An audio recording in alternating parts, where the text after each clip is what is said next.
Hello everybody, my name is Anri and welcome to my YouTube channel. A lot of you have been sending me emails asking me about this Bible. A lot of you wanted to know, does the pages bleed through if you paint on it, and how do I like the Bible? Well, I actually like this Bible. I really like the size. It's not so big, so it's perfect for like traveling and taking it like your little travel Bible. My friend Rochelle from the Rochelle Bible Journaling did a beautiful little video about unboxing her Bible, and she also did a little tutorial a little tutorial on how she painted galaxies on her first page. I will also link those two videos in the description section. I will also list the products that I use in the description section, but you are more than welcome to just use your own products and wing it as you go. So first thing that I always do is I tape my page to a Bible mat to ensure that it doesn't move, and when I paint it, I like to just also mask the area that I paint because I'm a bit of a neat freak. When you paint on your Bible, I find that it sometimes works better if you use a flat brush. And then also if I layer paint, I always try to paint it out. So you'll see I paint from left to right. That's kind of like you flatten the pages, so you make sure that the page doesn't wrinkle. How I like to do my skies is I always like to paint it in a gradient. So the bottom part of the page would be lighter at the top. That creates like that kind of horizon, natural ombre light effect. And then I just layer paint. So I normally use a dark color, which is the blue, a purple color for my a medium color, which is the purple, and then a white color just to make it lighter as it goes back towards the horizon. I added a little bit of pink just to give some like warm romantic feels to my background, and then I added some black to just darken the top part of my page to really just get a dramatic and contrast effect. I really like the Americana paints for my Bible because it's a matte paint and it's quite nice to rework. So you can literally write over it with your pens or with a pencil. It has a nice texture, and whatever you work on top of it just grips nicely. So then I just added some more black, and you'll see I've brought it up quite low, and then I just added some more layers of paint, and then just to give it like a lot of dimensions.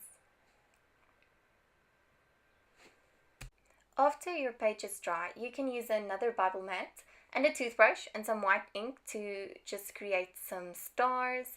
I like to do the stars or the little white spots before I start painting my clouds, and the Bible mat just protects the rest of your pages because the ink method that I use tend to contaminate all your pages with little white spots.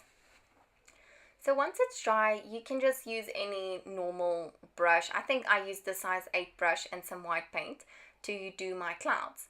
So how I do my clouds are I basically paint little white shapes and just to resemble clouds, and then I blend it out with my fingers. It creates like a nice, like not a solid cloud, so it's very soft, and it creates that illusion that there's some clouds, kind of like when it's full moon and the clouds are lightened by the moon rays. And yeah, it just makes it nice and soft. So that's how I do the clouds. And then what I sometimes do is I just go back in with some more white paint just to give it a little bit more of a fluffiness, and to just make the clouds a little bit more, just to give it like an extra highlight so that it pops a bit here and there, kind of giving it a bit more dimension.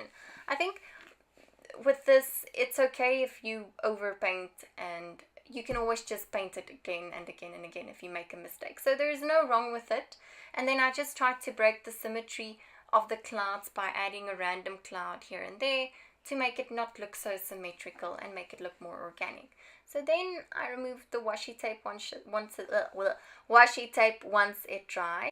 As you can see, the bleed is also minimum on the page. There is a shadow, but there's no bleed. So I decided to just add my, in the beginning part at the bottom of my page. At first I wanted to draw like a little silhouette, but then I really liked the sky scene so much, I ended up just taking it for what it is.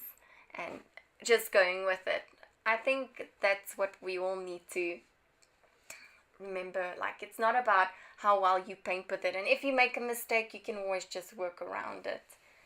It shouldn't be perfect, and I'm learning that every day because I'm such a control freak and I'm such a neat freak when it comes to how I paint or how I work.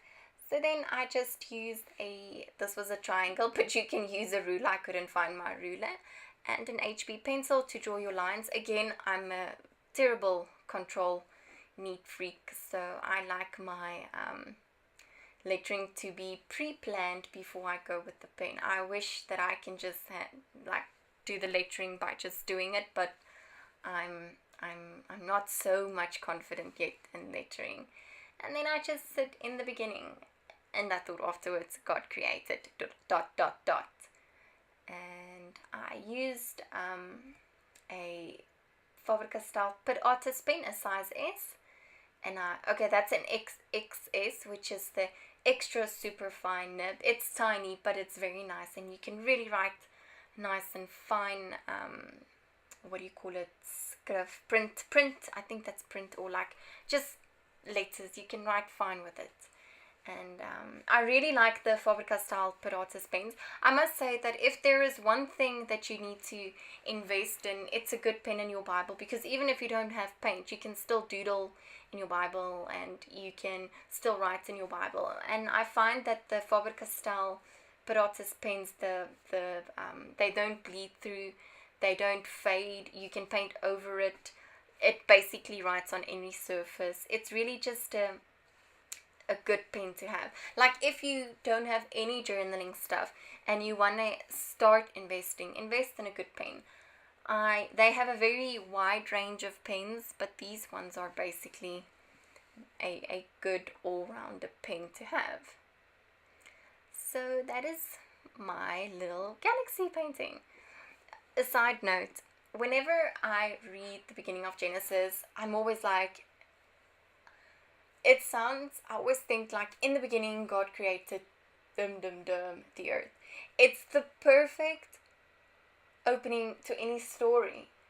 There are so many stories that talk about in the beginning, and it set this big plan of redemption and salvation into motion, and it starts with in the beginning.